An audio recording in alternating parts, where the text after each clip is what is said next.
Yo, what is going on, my fellow weebs? Chrono here, and welcome back to the channel. So today I just want to do a quick video. Say quick, but my videos actually ever quick. We'll see when this is over, but just want to do a quick video talking about the roadmap. Before we jump to that, if you're new here, I'm Chrono, primarily looking for PSO2 content. Would much appreciate to subscribe so we work our way towards that 10K mark, hopefully by the end of this year. I say end of this year, that's kind of wild, but hopefully by I don't know, my birthday in March, we'll see. Anyway, let's go ahead and jump into this. So in case you're curious of how to find the roadmap, maybe you missed the headline, maybe you live under a rock, I don't know, man. But head over to the NGS site, hop over to overview, roadmaps right here, it always is. All the previous roadmaps are also here as well, so you can see, like, if you go back to NGS, check the year, you can check basically everything. So we're in version 2, and what is it? It's December update info. Did I just like lose the roadmap for no reason? Yeah, probably. Whatever. I'm just gonna click here and click on roadmap again. Easiest done. Awesome. So we've got the roadmap that they showed off during the headline, and I wanted to talk with you guys about it. Let me see if I can make this a little bit bigger. One sec. All right, that's much better. All right, so we've got the roadmap for the first half of July. First 6 months in, basically, is what we're looking at. Updates are usually weekly, and update, like, blocks are normally monthly. So right now we're currently in the January update block, more or less. It's not a whole lot going on because we've got most of the things announced. We have the Super Genesis Festival going on. We've got it looks like we've got Practice Drill, the Chillish Chase, and the next Vera Suppression Op V2. Now, just looking at the video for this, not super excited for Next Vera because I'm really not a big fan of Next Vera. It's also a quest area we've been to beforehand, though from what I can see, the enemies have been drastically changed, and they have made a pretty big effort to revamp a lot of what the rewards are in a lot of content recently. So depending upon what the rewards are from this could be a pretty awesome update.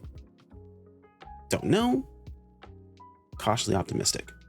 Super Genesis Festival is dope. It's been given a lot of free great rewards. Take advantage of all of them. If you play multiple ships, take advantage of what you want to on whatever ship you're going to take advantage of it on.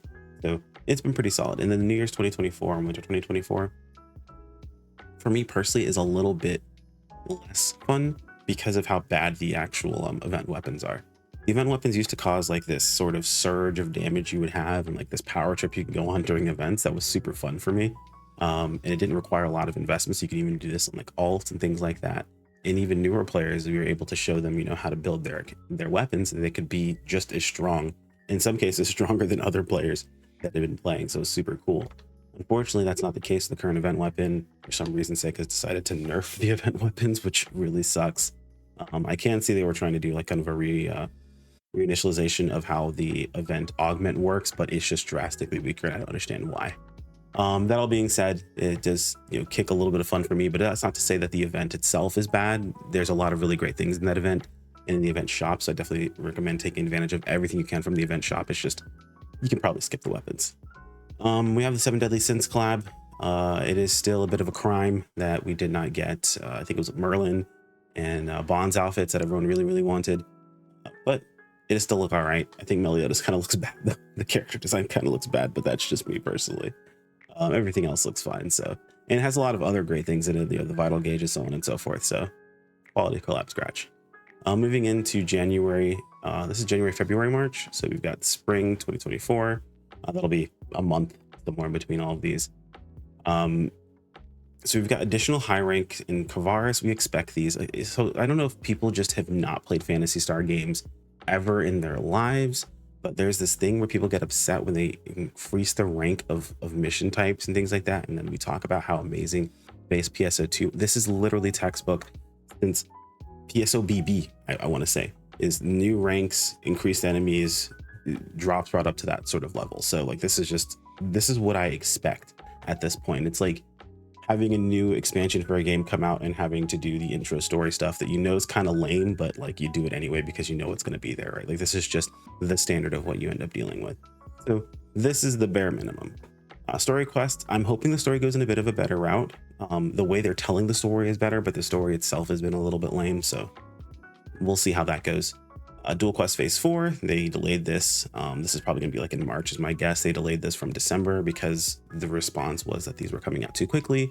My personal opinion on this is that dual quests are kind of annoying with having to build gear, and it's a problem of a different issue with which is, you know, multi-weaponing, potential unlocking, and what's the last one? Multi-weaponing, potential unlocking, and something else I can't remember off the top of my head. The limit breaking, that's what it is. All those three things are way too expensive. I don't mind the resources involved in them, but the set of costs, just a set of sync that's unnecessary. That, and then of course the dual quest augments, they're not easily attainable when it first come out. After a while, doesn't really matter too much. It's pretty easy to get a hold of them because people have already farmed them out from the events, but I don't think there should be that much of a barrier to entry at the very beginning to begin with, because people don't do them to begin with. So again, that's just me personally. I know some people are like, hey, look, just make it so the new ones are backwards compatible. That's great for everyone who's coming on later, but still sucks people that are first starting because the old ones aren't forward compatible. I mean, if you made the old ones forward compatible, then why release any new ones and why make them specific phases? I don't know. Either way, it's another issue that doesn't really need to exist. A new type standing party quest. This is exciting. This is a new type of standing party quest. I really want to see what this is going to be about. Last time we had something like that, it was Lucille exploration. So I am definitely excited to see what's going to be happening here. This is actually a very big dub. And then we have limited time urgent and limited time quests. Now, since people like to look down on the LTQs and urgents, but this is what shakes up the meta, or shakes up what we do on a daily that doesn't keep us grinding the exact same thing. Now, sometimes it is better to just keep grinding that thing we're grinding if it happens to be during like an event or something along those lines. But LTQs change, they come back, they rotate, they give us just something else that's going on, with a little bit of extra spice for the week. Maybe you like it, maybe you don't, that's fine. But to say that nothing happens is basically just incorrect. It could just be something you don't like. They also are going to be doing a level cap raise to 85.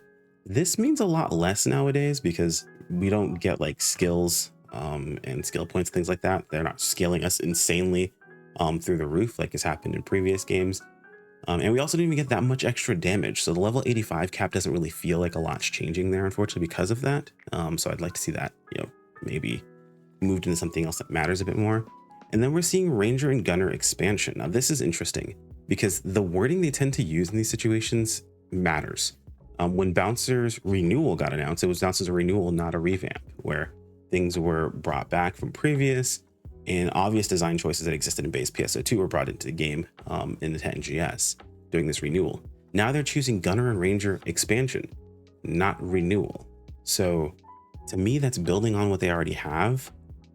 Maybe this is like hyper copium. Don't even give this a second thought. Honestly, this is just me talking to you guys, but like maybe this is the whole idea of evolution of classes we've talked about for a long time.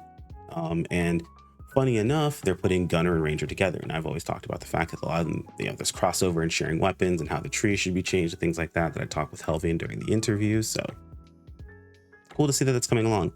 I know some of you guys are like, oh, they've only shown Ranger and Gunner. They haven't shown anything else. They're only showing Ranger, Gunner, and Fighter. That's all they care about. Guys, they're going to get around to everything. Relax.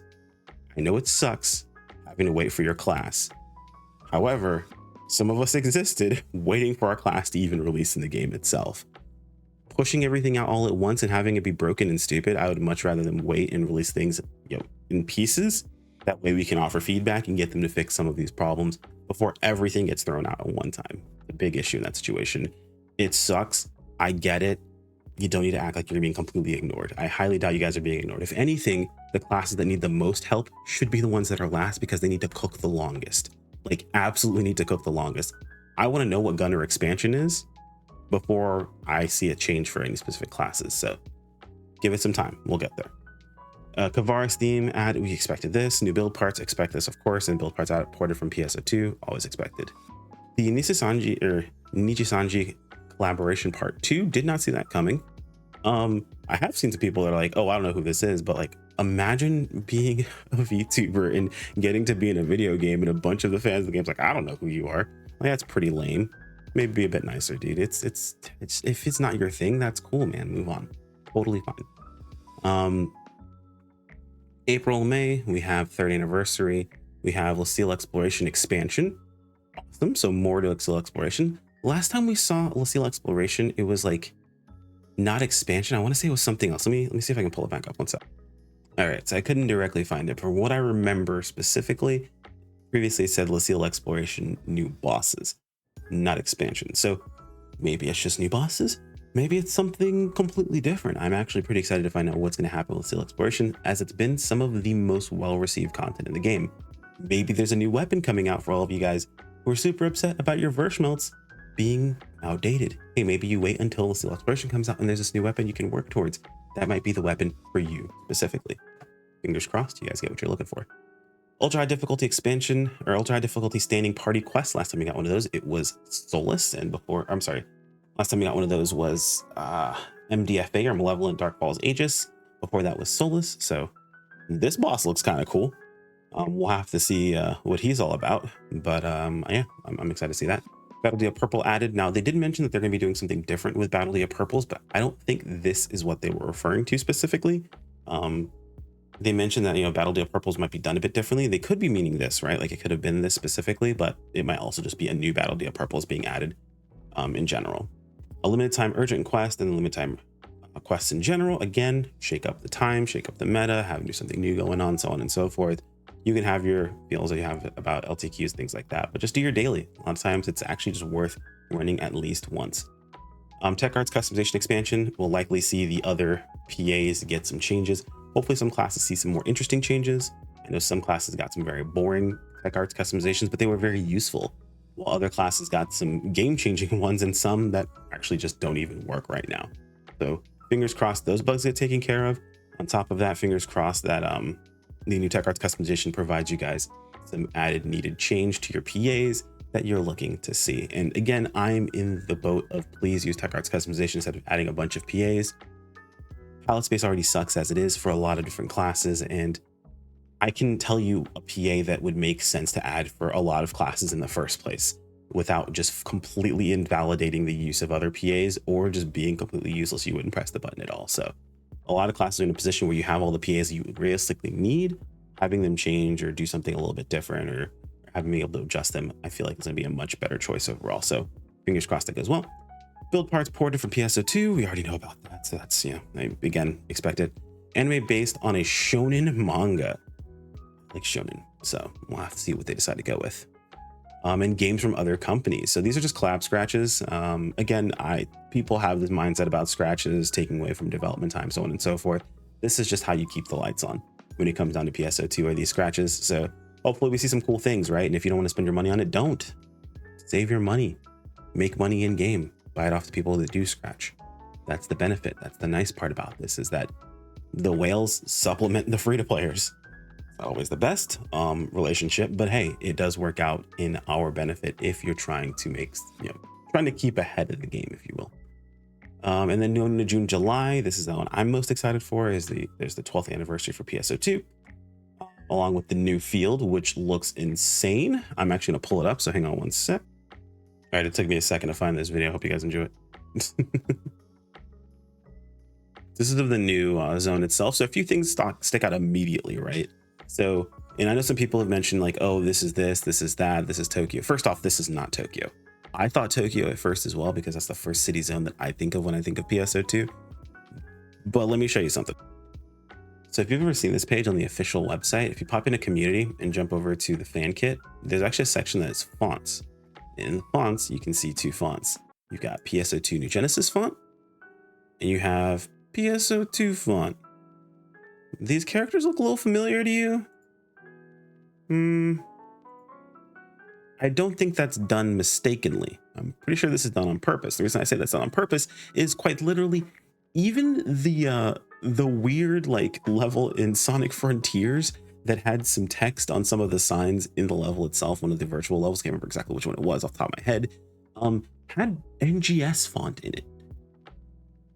And they're really particular about when they include these things. And yeah, SEGA loves to do crossovers in their games and like have little nods to certain things, but like these aren't done accidentally. They're done on purpose, right? So it was weird to see this pop up. And I'm interested to see where they're gonna go from here in this situation itself. I'm actually pretty excited. So yeah, like that was the first thing. It took me a minute to realize this, but I was like, someone makes a valid point. I'm pretty sure someone also translated this as well. Like right here, it was like the urban district or something like that, which is the residential district from base PSO2's fleet area. It's worth mentioning that it's possible this is just like a crashed fleet ship underneath Central City that we've just never seen before, right? Like, because that could be where people live. It also could be the residential district of Lucille, as we now know that the people from Lucille came from the fleet after being attacked by the Starlets. That is also a possibility, right? Like, that could be it. But those also could not be in. This could just literally be the fleet that's still out in the solar system somewhere, and we actually managed to catch up with them or get a hold of them and jump over to them. Who knows, man? Who knows? Let me cope. But this is definitely the residential district. This is not Tokyo. We can see speed or actually, you know, that is one nod for Tokyo in that situation, right? Well, I'll let them show this too really fast. The new action system reminds me very much of AIS, actually, because you have not only a gun but a sword. Has a little bit of weird movement. That doesn't look super cool, but this is also a very, very early development. I guarantee you, like, you're going to have this thing color change with your outfit and things like that. But one thing in the nod of those who are like, this is Tokyo, right, is these little circle things here that you interact with usually cause you to dash hyper fast is a Tokyo thing. That was a Tokyo thing. That was the photon dash before the photon dash existed. So yeah, just feel the nods. I wanted to show you guys really quick. And we pull let's pull the roadmap back up. So yeah, that's what I'm excited most for, in my opinion. New story quests. Hopefully the story again takes a better turn. Again, I'm more of a fan of how they're telling the story now, but less of a fan of the story itself. We're more included, so that's good. It doesn't feel like we're a secondary or background character, but the story's got to take a bit of a turn into more of a drastic situation. We need to know our big bad a bit more before people feel invested. And people are like, invested in the characters. I mean, I'm invested in the characters enough, but like, there's not enough going on for the characters, right? It's like trying to be invested in a story about characters where there's nothing for the characters to, like, there's no plight for the characters to deal with, right? You're being an action anime that doesn't have any action at the moment. It doesn't feel really great.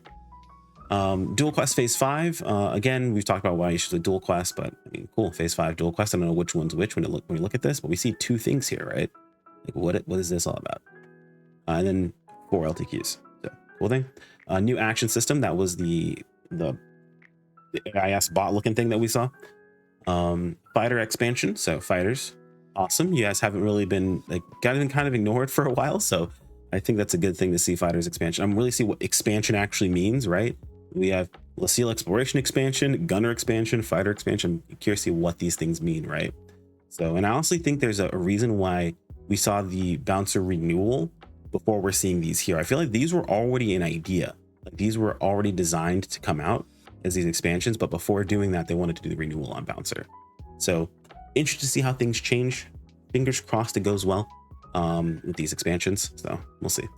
Japanese style theme added, new build parts ported from PSO2. Yeah, again, standard. Science fiction anime and anime based on a light novel. That is hyper vague. There's so many. There are science fiction anime that are based off of light novels. So it's just, we'll have to see what's in store. Collab scratches can be pretty fun, so fingers crossed you guys get something cool. But that's really about it. I just wanted to go through the roadmap with you guys, give you my thoughts, let you guys know how I feel about what I'm seeing on my end here. And I mean, if you're looking at this and you're like, man, there's just not enough here for me, keep in mind these are the overview. This is the vast overview notes. Usually this stuff, there's a lot of things in between. Like, we don't know what these LTQs are. We don't know what goes along with this new zone that we're getting. We don't know what's going to happen with Lucille exploration. Are we seeing a new weapon? Are we seeing new units? Are we seeing like a new quest altogether? Is regular Lucille being completely revamped? Like, what's happening here, right? Ultra high standing difficulty party quests. They talked about the fact that the previous versions of these, the rewards weren't good enough. Like, are rewards getting revamped? Are they going to be better? Like, there's a lot more things that are involved in these roadmaps, and they keep them vague because, to be honest, they don't have all the details ironed out from the very first and foremost, and they're able to shuffle things around and take things back because schedule's accurate as of time, but it's subject to change. Either way, guys, let me know what you think in the comments below. What are you guys excited for? What do you want to see? Like, I've heard people complain about not seeing enough. What are you looking to see? And don't give me the usual, I want content, I want this. I'm like, what content? Like, what type of quests are you looking for? Like, are you looking for bosses? Are you looking for dungeon content? Are you looking for more open world content? Are you someone who liked PvP back in base PSO2? Tell me how you can fit PvP in this game, and I am down to read about it. I'd love to see this in the comments below. It's so much more fun to read I do read all of my comments. I don't react to all, I don't respond to all of them. I try my best. But some of these don't need a response. Anyway, guys, like if you enjoyed the video, subscribe when you keep up with more, and I'll see you all next time. Take care, my friends. Yeah, short video, right? Peace out.